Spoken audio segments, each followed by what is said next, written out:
Why Newcastle United will look unrecognisable in 2028. Yes, Geordies, welcome back to another episode. Firstly, I hope everyone's well. It's nearly the weekend. Newcastle United aren't even playing, so they can't ruin our weekend. So I hope everybody enjoys it. So coming up in this video, I'm going to explain why Newcastle United will look unrecognisable as you see it today in 2028, and why Ross Wilson, as the director of football of Newcastle United, has a big job on his hands. And then we're going to look at a few wonder kids that we could potentially sign over the next year. Now, because it's the international break and there's no Newcastle United games to analyze and look at tactically, over the next week I will be doing plenty of videos on wonder kids and youth talents that are breaking through over the next year. So for that reason, if you haven't done already, make sure you hit that subscribe button, hit that like button, and if you've got any player recommendations that you want me to discuss in videos, make sure you drop them in the comments below. Let's start by talking about what is Newcastle United's biggest fight in football, and that is three letters which I hate: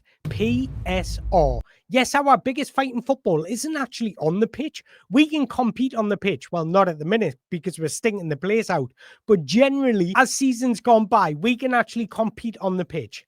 In fact, our biggest fight in football is actually off the pitch and in the transfer window. Now, just to give a quick explanation of what PSR is, PSR stands for Profit and Sustainability Rules, which are financial regulations used by the Premier League to prevent clubs from overspending and to encourage financial stability. These rules allow clubs to lose a maximum of 105 million over a 3-year period, but with specific allowances for owner funding. So what that's pretty much telling you is Newcastle United can't just go out and flash the cash and spend as they will, because they're restricted and limited on what they're able to spend. Now, the reason why I do have concerns and say Ross Wilson has a big job on his hands, and this is something that I pointed out in the summer as well, Newcastle United actually have the 4th oldest average age squad in the Premier League. Now, you're probably sitting there thinking, well, what's that got to do with anything? Now, we're going to have a look at our squad, look at the age of our squad, each individual player and the contract lengths to see when they will expire,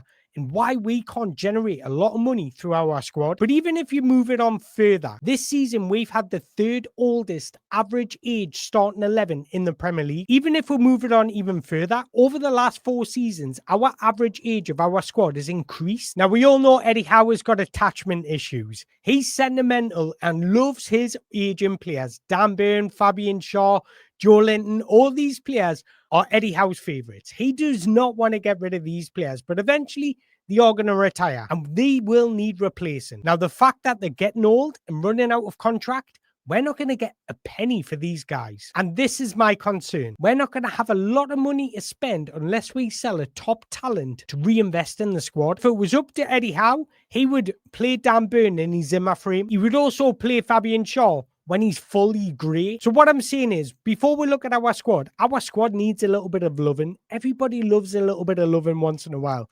And I'm not even talking about individual players. As a squad, as a collective, we need a little bit of TLC. This is exactly what I want Ross Wilson to bring. Now, I want him to start bringing a plan. Now, there is mitigating factors why our squad will not regenerate any profit or money for us in the future. It's because we've had no director of football to put a plan in place and continuation of a 2-year plan. Now, if you look at our squad as it is at the moment, this is how it looks. Now, this is why I'm slightly concerned, because the players that I've left in white are those that will likely stick around beyond 2 years. The players in black are all either aging, where they're going to be 35 plus in 2 years, or coming out of contract in 2 years or less. You're probably sitting there thinking, well, that's not a big deal. Fabian Shaw will go, we'll bring somebody else in, and everybody's happy. 3 little letters for you guys: PSR. So we can really only spend 105 million across the next 3 seasons.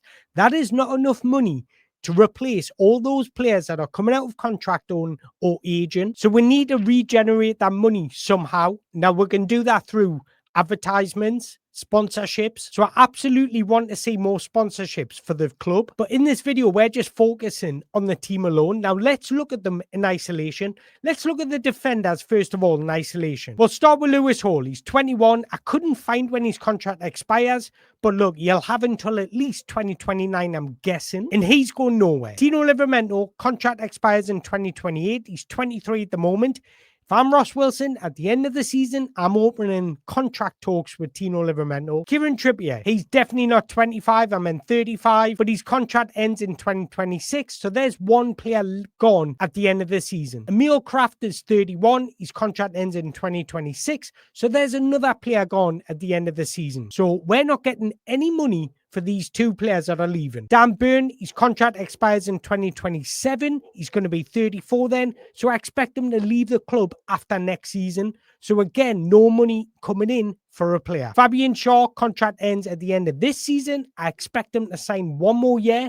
But again, no money coming in. No resale value. Malik Chow, Sven Botman aren't going to be sold. I expect Sven Botman to sign a new deal. And then Jamal Lascelles' contract ends at the end of the season. Again, he's going to leave the club without bringing in a penny. So you've got Kieran Trippier, Emil Kraft, Dan Burn, Fabian Shaw, Jamal Lascelles, 5 players that will leave over the next 2 seasons without bringing in a penny. And then there's Harrison Ashby, who personally I don't even think is good enough. So I would be looking to sell him just to reinvest in somebody younger with more potential. So this is how it's going to look over the next 2 years. Agent and out of contract over the next 1 or 2 years. Fabian Shaw, Dan Burn, Jamal Lascelles, Kieran Trippier, who I think is 25, so he may as well stay, and Emil Kraft. Players who are likely to stay. We've only got 4 players that are likely to stay. Tino Livramento, Lewis Hall, Malik Chow, and Sven Botman. So we're getting no money income from those players. They're going to either retire or leave on a free. So there's been no consideration on how we can look into the future 2 years ago, and this is our problem. So why don't we do this with the midfielders? Now, the midfielders aren't so bad. However, I do think we're limited in midfield and need to invest in a midfielder already without even selling one. So we've got Sandro Tonali, he's 25, his contract ends in 2029. He's harried, he's comfortable. Bruno, contract ends in 2028. There has been rumours that we've opened talks for a new contract. Joe Linton is the same in 2028, but he's 29. So again, no resale value for Joe Linton, or just limited resale value if we do decide to sell him. Jacob Ramsey's just come into the club, so the likelihood of him leaving isn't very big. Lewis Miley, 19, 2029. He's okay at the minute. Then we've got Joe Willock, whose contract ends in 2027. So again, not many players that we can sell and reinvest in that money unless we sell a big name like Sandro Tonali. This is why I spent the summer speaking about the importance of selling Joe Willock. Now, I'm not saying that because I dislike the guy and I want him out of the club. I actually think he's a good footballer, but not the right player for Newcastle United. So this is something that we need to start thinking about and considering as a football club, because we're going into a gunfight with a knife with PSR rules in place.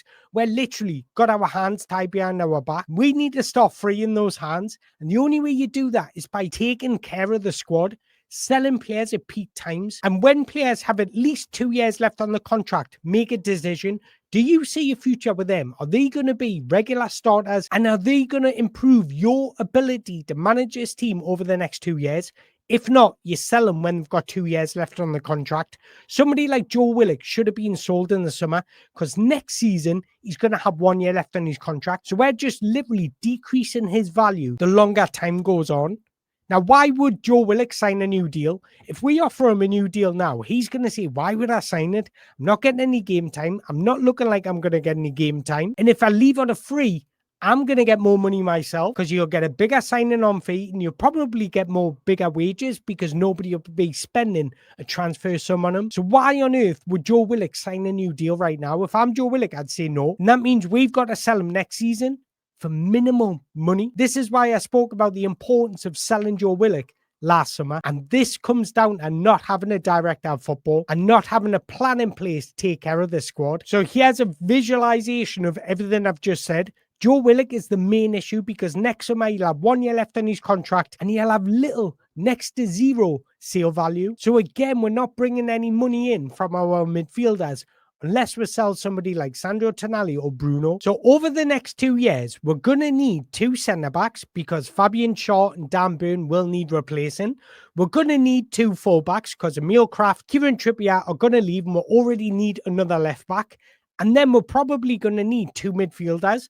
We need one already, in my opinion. And then if Joe Willock leaves, he's going to need replacing. But again, we're not bringing in much money to reinvest. So let's do the same thing with our forwards. We'll start with Nick Valdemada, 23. His contract ends in 30-31, so he's going nowhere. Then you've got Anthony Gordon. He's just come in at 24, and I can't really find when his contract ends. I'm guessing it's about 2029. I could be wrong, but that's just a guess. Harvey Barnes, he's 27, and his contract ends in 2028. Jacob Ramsey's just come into the side, so I'm very doubtful he will leave. Same with Anthony Elanga. William Masula is 22, contract ends in 2029. Jacob Murphy is 30, contract ends in 2027. Then Johan Wissa's 29, and his contract ends, I'm guessing, roughly about the same time as Nick Valdemada. So that's a graphic of our wingers and forwards included. Now, there's 3 possible sales you can make from that. One being Anthony Gordon, who I do actually think might actually leave in the next 2 years, considering we need to generate money to reinvest in the squad. There's also Harvey Barnes. Now, I said we've got to make a decision on Harvey Barnes last summer. The reason being is because next summer, he's going to have 1 year left on his contract. So the similar situation with Joe Willock, where we're just decreasing his value unless we sign him on a new deal. Now, my opinion, I think I like Harvey Barnes, but is he going to be a needle mover over the next 5 years? Not really, because he's just going to get older, not have any resale value. So in my opinion, I would look to sell Harvey Barnes next summer before his contract ends the summer after and reinvest in the money in a different area in the squad. And the reason why I say not a left winger is because we have Antonio Cordero and Park coming through. So again, if we look at the forwards in isolation, Harvey Barnes, unless you want to include Anthony Gordon in the sell. Jacob Murphy is coming out of contract in 2027. So even next season, if we do decide to sell him with 1 year left on his contract, he's going to have 0 to minimal sale value.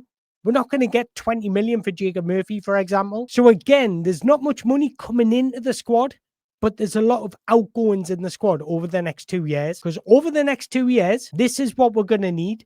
2 centre-backs, 2 full-backs, 2 midfielders, a right winger to replace Jacob Murphy, and then potentially a left winger if you don't see a future for Park or Cordero. So over the next 2 years, Newcastle United will look unrecognisable. There's going to be a big transition happening at Newcastle United. Now, if it's up to Eddie Howe, he wants players playing for Newcastle United that will be on their deathbed. And those players are Dan Burn, Fabian Shaw, Joe Linton, those usual players. But we need to start having a little bit more TLC in our squad. I'm not saying do with Chelsea, just go out and sign every young player just for their resale value. That's not what I'm saying. I think the squad should have peak and experienced players in there. But the fact of PSR being in place and we've let our squad get to this place is a little bit of a concern. So what I want to start seeing implemented in Newcastle United is a 2-year plan. When players have 2 years or more left on the contract, make a decision. You don't have to tell the player that decision, but you should already know what you're going to do with that player. If you want to sell him with 2 years left on his contract, then absolutely do so. Now, when it comes to players like Dan Burn and Fabian Shaw, I think we've done the right thing because they've served us well despite their age over the past few years. But I do want to see a change of mentality moving forwards. Now, I wouldn't be this concerned if PSR wasn't in place because we could just go out spending freely like Chelsea did and Man City did when they built their club. But unfortunately, we're in a position where we can't do that. So we need to bring a little bit of TLC to our squad. Now, firstly, that starts with our own academy. We need to start grooming players from our academy. I will be making a video on our academy next week. But let's just put that aside for a minute.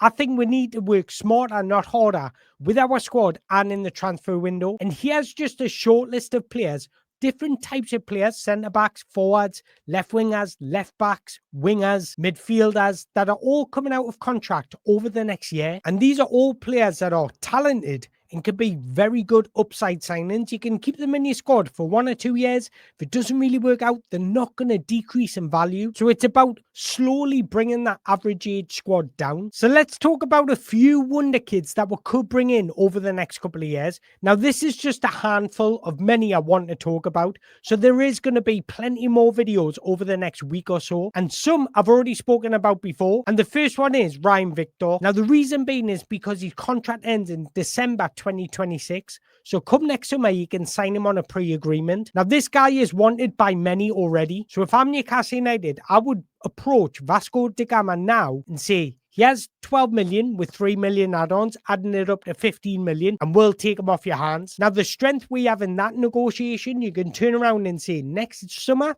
you're going to lose him on a free. Why not make 15 million profit now? And I don't think he will sign a new deal because his contract actually ended the season prior, but he signed a 1-year deal on the promise that he was allowed to leave the next summer. Now, he's been a real breakout in 2025. Over his career at Vasco da Gama, despite being 19 years old, he's already played 90 games. He scored 20 goals, provided 2 assists. Now, this season alone, just in 2025, he's played 49 games, scored 17 goals, provided 1 assist. Now, his Vasco da Gama boss said this about him. He's tall, fast, left-footed, he has a good shot, and he can now enter the box and score with his head. He recovers well and closes down well. He can play as a winger, false 9, number 9, or on the other wing. Rayan is an extremely different player, one of the few Brazilian forwards who is complete. He is fast, left-footed, kicks well, enters the area to make a good headed goal, picks up well, closes well. You can play as a high end, a fake 9, or on the other end. So what he's trying to say is he is one of the most complete wingers, forwards that you will come across, and he's not too far off in his description. Is he the finished article? Of course he's not. Does he have areas for improvement? Of course he does, because every player does, despite your age. But could he be a real asset to Newcastle United? Absolutely. Now, during his youth days, he was getting compared a lot to the big, the bad, the bold Adriano. Now, when it comes to Rayan Vitor, this is somebody that's been a standout for a couple of years now, especially youth level. He was bullying players with his physical ability. He's powerful, got an explosive acceleration with and without the ball. He carries the ball extremely well. He's really progressive in his play. And the beauty about him, he likes scoring goals. He's a goal-scoring winger, and that's proven in his statistics. He's a type of forward that can hurt the opposition in many different ways. He can play in those type spaces. He's got that nimbleness, that quick change of direction, but he can also cover the ground very quickly over open spaces. Even when you look at these statistics, he's got a high shot creating actions rate, which shows that he does create for his teammates. Okay, his final product could improve because he ranks very lowly on assists, but he's creating those opportunities. So eventually, as he grows more mature, those opportunities could convert into assists. Now, when you look at his progression, progressive passes, progressive carries, successful take-ons, touches per 90, just highlights his involvement in the general overall play. Now, for a 19 years old, his non-penalty goals is a standout as well, but I like his defensive work rate. He ranks very highly for tackles, interceptions, blocks, clearances, aerial duels won, dribblers tackled, which just highlights his work rate off the ball. This is something that Newcastle United need in their wingers and Eddie Howe wants in his wingers. So I've got no doubt Rayan Vitor would be a good addition to our front line. Now, before we get on to centre-backs, I'm going to give you a clue on 2 centre-backs I'm going to include in a future video, and that is Croatia's Leon Jankovic and Raul Kumar. The reason why I want us to sign not just one, both of these players, because they complement each other's game incredibly well. Croatia have probably the most and best centre-backs breaking through at the minute, and that's just 2 of many. So they're 2 centre-backs I want to discuss in maybe a future video, maybe tomorrow. But this is a centre-back that I've spoken about before, and that is Jeremy Jacquet. Now, this is somebody I've spoke about in recent videos, so I'm just going to touch upon him briefly. But this is somebody that Arsenal wanted to sign in the summer before they signed Mosquera. But Ren said he wasn't for sale. Now, as time goes on and his contract gets closer to ending, the more likely you are to sign this guy. Now, he's had an incredible breakthrough season over the past 2 years. He actually got loaned out last season to Lorient, and after about 3 months, recalled him because he was playing so well at Lorient. So he's a centre-back who can play in the back 3, back 4, and occasionally he's played at right back. And you can see just how dominant he is in his defending. He ranks extremely highly against centre-backs in Europe for tackles and interceptions and aerial duels won. Now, the reason why I'm highlighting young players is because we've already got Sven Botman and Malik Chow, so we don't need anybody to hit the ground running. These can be an understudy and good rotation options for both Malik Chow and Sven Botman. And if for a couple of years, if we do get somebody that offers us 80 million for them, yeah, take them. We'll have the 80 million and then we'll do it again, because we don't need anybody to replace Malik Chow and Sven Botman. We can just groom these young players because we've already got the spine of our team. Is this all making sense? But the fact that Rennes blocked Arsenal trying to sign him makes us think he might be difficult to get. So why don't we sign his partner in crime? And that is Abdelhamid Boudal. He's just signed for Rennes. Now, this is somebody I've been watching for a long, long time. In fact, he was linked to Newcastle United in the summer, but he's looked incredibly comfortable since he came through at Rennes. He's a right-footed centre-back who can operate in a back three and a back four. He's tall, dominant with lovely acceleration, covers the ground extremely quickly. He's got these beautiful long strides that allow him to anticipate and break up play. Now, this guy doesn't have any statistics, and that's why I wrote the most on this guy. But what I like about him is his positional sense. He's so intelligent, understands the game, and that intelligence allows him to read plays well, cut out passing lanes, and make crucial blocks or interceptions near the penalty area. Now, what I like about him, he's very composed. He makes defending quite beautiful. Defending can be a beautiful thing when you watch people that are clean and just very gracious in what they do, and that's exactly what he is. He's not physically robust, he's quite lean in his body mass, but that gives him the advantage because he's quite clever and measured on how he goes about things. Now, speaking of clever and measured, there's a 16 years old that has been absolutely excellent since he's arrived in senior football this season, and that is Kenneth Einhorn. Now, he plays for Hertha Berlin. He stands at 6'1". He's currently enjoying an excellent breakthrough season. Now, this guy doesn't have any statistics because he hasn't played enough games yet, but what a talent this guy is. His primary role is a number 6, shielding the backline, dictating tempo from deep. His style of play is a composed defensive midfielder with a ball-winning ability and expansive passing range in possession. Now, this is somebody that is super composed in possession. And if Eddie Howe is looking for more control in games, this is exactly what you get with this guy. He's got that defensive bite off the ball where he doesn't mind engaging and trying to win the ball back. And that is a lovely asset. But what he does bring over Joe Linton, for example, is that composure in possession. Technically very good, understand the game very well. Now, I always say deep line playmakers need that 360 vision. They need to play with almost wing mirrors on their backs. Now, this guy's understanding of angles and space and timing and pressure just for a 16-year-old is out this world. As you can see on the images on the screen, the way he just understands the press and understands how to move away from the press and bait the press is exceptional. Now, the beauty about signing a profile like this, he doesn't have to replace Joe Linton as a number 8. What we can actually do in this instance is play him as a number 6, give us that little bit more control in receiving the ball, being an option for our defenders in possession, having that ability to progress his team up the play. He's only 16 years old, but that will also give the license to Sandro Tonali to play as a number 8. Imagine Sandro Tonali expressing and spreading his wings a little bit more. Boy, that would be a beautiful sight. This is the type of signing we should be making. And in fact, one of my favorite things about this guy is not always what he does in possession, what he does out of possession. When you analyze him and watch him, his understandings of plays is exceptional. He's got the ability to step into the back line and act as a centre-back if his centre-back's out of position. So his understanding on just what's going on the field is incredible for a 16 years old. Right, I'm just going to do one more and I'm going to leave my left backs for another video because I'm cautious of time. And the next one is Keith Smith. We have to be encouraged and believe in these sorts of talents. Now, the first thing I want to do is bring his statistics on the screen because what are we missing in our midfield? Somebody that's got that technical ability, that's got that ability to open up games, but also has the vision and the creativity. And that's exactly what Keith Smith brings. He can play as a number 8, he can play as a number 10.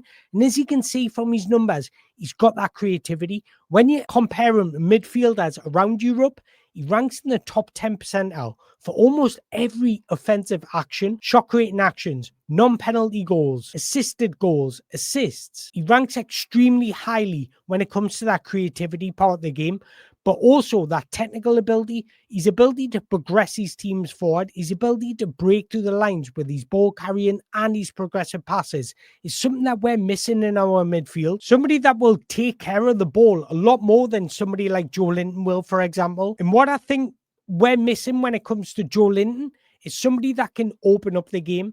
just by a vision, just spreading the play and opening up the game and making things spread out so we've got more room to operate in, so we can create little one-on-ones all over the pitch. And these are the sorts of profiles I want to see us develop over the next couple of years, because like I said previously, we've got our spine of the team, and I always believe that you need a good core in your team, and then you start adding in the little additions. When you think of Sandro Tonali, Bruno, Malik Chow, Nick Valdemada now, Johan Wissa, Sven Botman, and even Aaron Ramsdale if we sign him next season, we've got our core of the team. So the point of this video, I want us to really consider what we're going to do moving forwards, because there's going to be a lot of change at Newcastle United, and I want to see a plan in place on how we go about that change, because unless we sell somebody that is a vital part of our starting 11, we're not going to generate much money when it comes to selling players over the next 2 years. But I want to hear your thoughts on that. Do you have a different vision to me? Let me know in the comments. But there's just a few examples of a lot of players that I'm currently scouting